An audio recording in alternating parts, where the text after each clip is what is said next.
Hello everyone, welcome back in a cloud computing playlist and today's topic is threats in cloud. Threads in the sense कि vulnerabilities होती है, यानी कुछ faults होती है, कुछ थ्रेड्स आ जाती है, सम टाइम क्लाउड के ऊपर अटैक्स हो जाते हैं, हाईजैकिंग हो जाती है. This things happen in cloud. ठीक है, तो अपन उसी पे बात करने वाले हैं. लाइक बहुत सारी कंपनीज है जो क्लाउड को यूज़ कर रही है फॉर बिजनेस पर्पजेज. एंड उसी केस के अंदर क्या होता है कि सिक्योरिटीज़ वल्नरेबिलिटीज़ आ जाती है. लाइक इन द सेंस कि सिक्योरिटी इन द सेंस कोई भी सिक्योरिटी यूजर नेम पासवर्ड इसके अंदर कोई भी वल्नरेबल आ गया, ठीक है, या उसके अंदर प्रॉब्लम आ गई, तो उसी के ऊपर बात कर रहे हैं. सबसे पहला है data breaches. Data breaches in the sense कि आपके पास सिक्योरिटी वोलेशन हो गया है. Like what ever the data you had, जो भी डेटा था आपके पास, उसके अंदर किसी ने उस डेटा को कॉपी कर लिया है. जो डेटा आपका कैसा था, कॉन्फिडेंशियल था. ठीक है, उस कॉन्फिडेंशियल डेटा को किसी ने कॉपी कर लिया है. तो ये चीज़ क्या हो गई, ये चीज़ हो गई आपकी सिक्योरिटी वॉयलेशन हो गया. ठीक है, सिक्योरिटी वायलेशन कर दिया. That comes into the data breach, यानी कि डेटा को ब्रीच कर दिया आपने.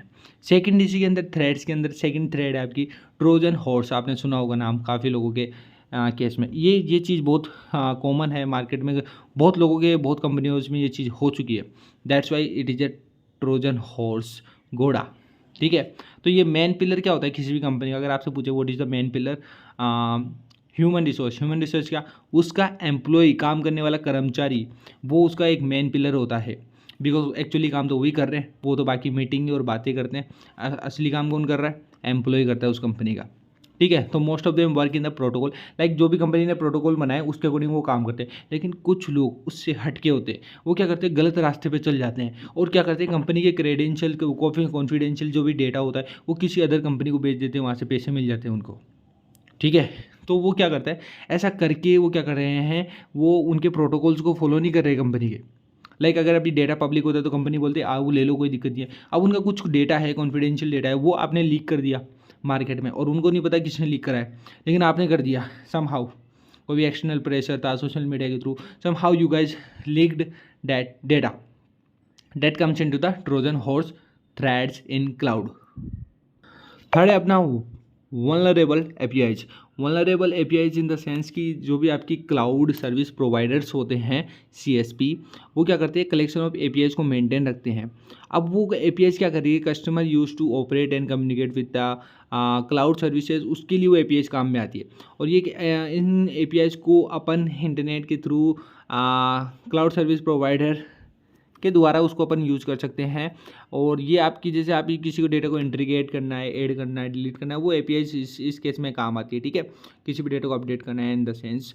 एंड जैसा जैसा आप चीज़ें करते हो इस सीएसपी के अंदर, ठीक है, इस क्लाउड के अंदर, तो यहाँ पर वो इक्वली क्या करता है, आपके ऑपरेटिंग सिस्टम में एक वल्नरेबल क्रिएट कर देता है. Equally are the vulnerable as operating system and its library which can be access from anywhere online. तो यहाँ से लीक पॉइंट मिलता है और एक तरह से थ्रेड जनरेट हो जाती है इन ए क्लाउड.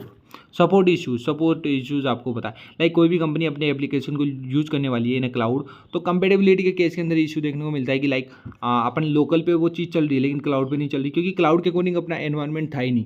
तो अपन को पहले क्लाउड का एनवायरनमेंट के अकॉर्डिंग उसके एप्लीकेशन को डिज़ाइन करना पड़ेगा, तो कंपेटेबिलिटीज देखने को मिलती है. नेक्स्ट है इनसफिशिएंट डेटा बैकअप. ये देखो बहुत कॉमन चीज़ है. लाइक सपोज करो आपका डेटा अलग अलग जगह पर है, आप कहीं से भी एक्सेस कर सकते हो, क्योंकि वो इंटरनेट के ऊपर है, क्लाउड के ऊपर है, तो इंटरनेट यूज करो उस डाटे को एक्सेस कर सकते हो, no doubt.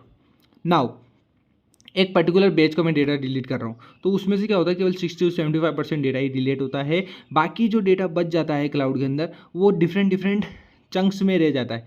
But we can not easily access that data for further decisions. उस डेटा को यूज नहीं कर सकते हो, वो अकॉर्डिंगली डिलीट हो चुका है, बट स्टिल 25% डेटा आपका रहता है इन चंक्स, वो डिफरेंट वेज में करके निकालना पड़ता है. लास्ट पॉइंट है इन द थ्रेड, तो ये भी एक थ्रेड है आपकी बैकअप वाली. Next, lack of trust. ये होता है जब भी आप किसी भी क्लाउड वेंडर होता है और आपकी कंपनी होती है, उसके बीच में एक MOU साइन होता है. MOU साइन होता है. MOU साइन करने पर ये होता है कि जो भी आपने वादे किए हैं, जो भी रिक्वायरमेंट्स, जो भी चीज़ें हैं, वो आपको फुलफ़िल करनी है according to that particular project.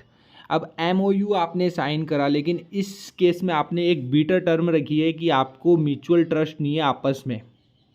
ठीक है, तो यहाँ पे ये हो सकता है कि कंपनी वो फ्रॉड कर दे आपके साथ, कुछ रिक्वायरमेंट्स पे केस कर दे, हो सकता है क्लाउड वेंडर कर दे, तो यहाँ पे लैक ऑफ ट्रस्ट के कारण भी, ठीक है, लैक ऑफ ट्रस्ट के कारण भी थ्रेड जनरेट होता है इन क्लाउड। तो MOU साइन करना अच्छी बात होती है, उसमें सारी रिक्वायरमेंट सब कुछ गिवन रहता है, तो और उसी के अकॉर्डिंग सब लोग जाते हैं। ओके, तो ये था हमारे कुछ थ्रेड्स इन क्लाउड। होप्स आपको समझ में आया होगा, मज़ा आया होगा। मज़ा आया तो लाइक ठोक के जाने का, वीडियो चैनल को सब्सक्राइब करने का, फ्रेंड्स को जरूर बताने का। मिलता है नेक्स्ट वीडियो के साथ में। वीडियो क्या बोलते हैं, जय हिंद जय Bharat, thank you so much.